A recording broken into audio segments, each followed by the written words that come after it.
ராமாயணம். இன்னும் எவ்வளவு காலம் இப்படியே இருப்பீர்கள்? நாங்கள் உங்களுக்கு உதவி செய்யத்தான் வந்திருக்கிறோம். சீக்கிரம் கூறுங்களேன். உங்களுக்கு மட்டுமல்ல, எங்களுக்கும் பசிக்கிறது. இலங்கையின் வேந்தன் குபேரனின் நகரத்தை தாக்கும் பொழுது சமயத்தில் தான் என் நண்பன் குபேரன் என்னிடம் உதவி கேட்டு வந்தான். உதவி செய்ய வேண்டும் நண்பா. குபேரா, ராவணன் என் இலங்கையையும் அனைத்தையும் என்னிடமிருந்து எடுத்துக்கொண்டான். ஒருவர் கூட எனக்கு உதவி புரியவில்லை. போல் நீ இழந்தவைகள் மீண்டும் உனக்கு கிடைக்கும் வரை நீ இங்கேயே இரு. அந்த ராவணன் அல்ல, வேறு எவராலும் உனக்கு எந்த ஆபத்தும் நேரிடாது. அதே நேரம் ராவணனை எதிர்க்கும் துணிவு எனக்கு கிடையாது. ஏனென்றால் ராவணன் பிரம்மதேவனிடம் வரம் பெற்றவன். காலத்தில் உனக்கு நான் துணையாக இருந்திருக்கிறேன். நீதியின் வழி செல்லக்கூடிய நீ அநீதியை கண்டு எதற்காக பயப்படுகிறாய்? அதற்காக என் மக்களை விட்டுக் கொடுக்க மாட்டேன். உனக்கும் மற்றவர்களைப் போல ராவணனை கண்டு பயம் என்று சொல்லிவிடு. அதை விடுத்து ஏதேதோ சொல்லிக் கொண்டிருக்காதே. நண்பனாக இருந்து நீ நம்பிக்கை துரோகம் செய்து விட்டாய். இப்பொழுதே உனக்கு சாபம் தரப்போகிறேன். நீயும் உன்னுடைய நாட்டு மக்களும் இதனுடைய பேயாவீர்கள். நண்பா குபேரா, உன் நாடு கலை இழந்து இடுகாடாக மாறும். உங்கள் எல்லோரையும் கண்டு அனைவரும் அஞ்சுவார்கள்.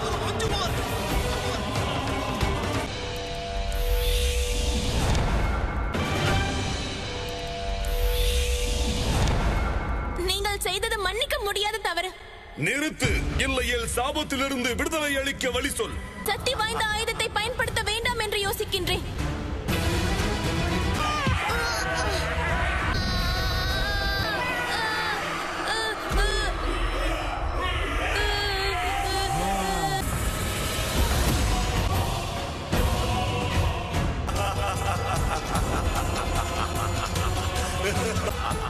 லவனுக்கும் குசனுக்கும் ஆபத்து. நான் உள்ளே சென்றாக வேண்டும்.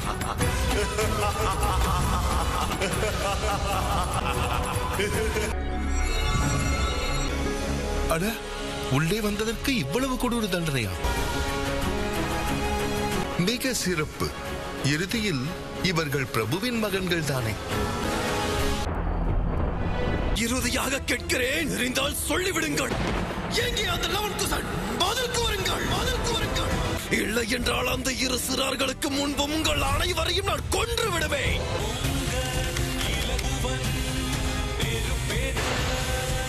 அவசரப்படாதே லட்சுமணன், அவசரப்படாதே லட்சுமணன், அவசரப்படாதே லட்சுமணன், அவசரப்படாதே. அகத்தியரா, ஏன் இவ்வளவு கோபம்?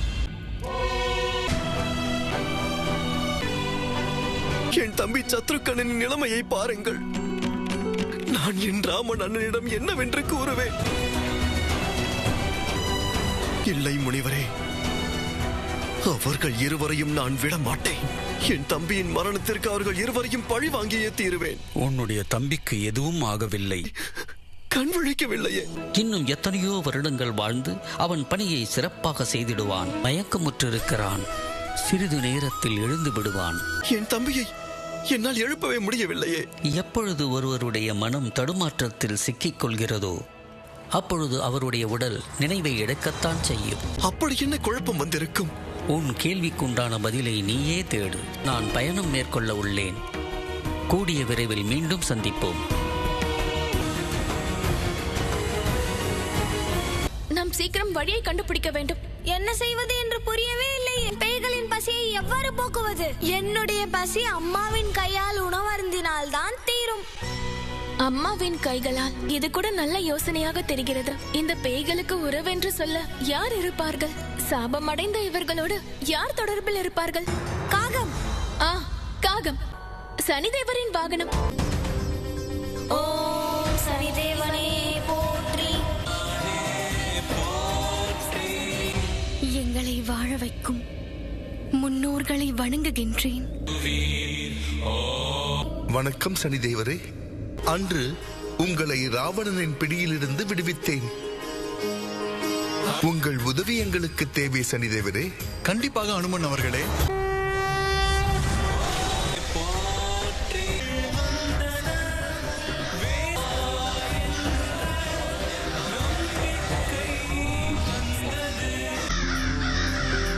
வந்துவிட்டன. அப்படி என்றால் நாம் அந்த காகங்களுக்கு உணவளிக்க வேண்டும். அதை தூய மனதுடன் அர்ப்பணிப்போடு அளிக்க வேண்டும்.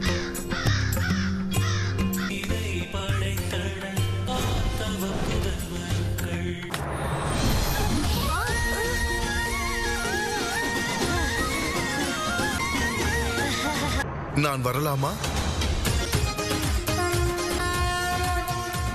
நீங்கள் எனக்கு உத்தரவு தரவில்லை, ஆனால் நீங்கள் பார்த்த பார்வையில் வரலாம் என்ற அழைப்பு இருந்ததாக எடுத்துக்கொண்டேன். வனதேவி, நீங்கள் மட்டும்தான் வந்தீர்களா? நீங்கள் லவன்குசனோடு சென்றிருப்பீர்களோ என்று நினைத்தேன். நிச்சயம் பாதுகாப்போடு இருப்பார்கள். என்னால் உணர முடிகிறது. இதற்கும் கவலை கொள்ளாதீர்கள். நாங்கள் எப்படியாவது லவன்குசன் பற்றிய செய்தியை அறிந்து வருகிறோம்.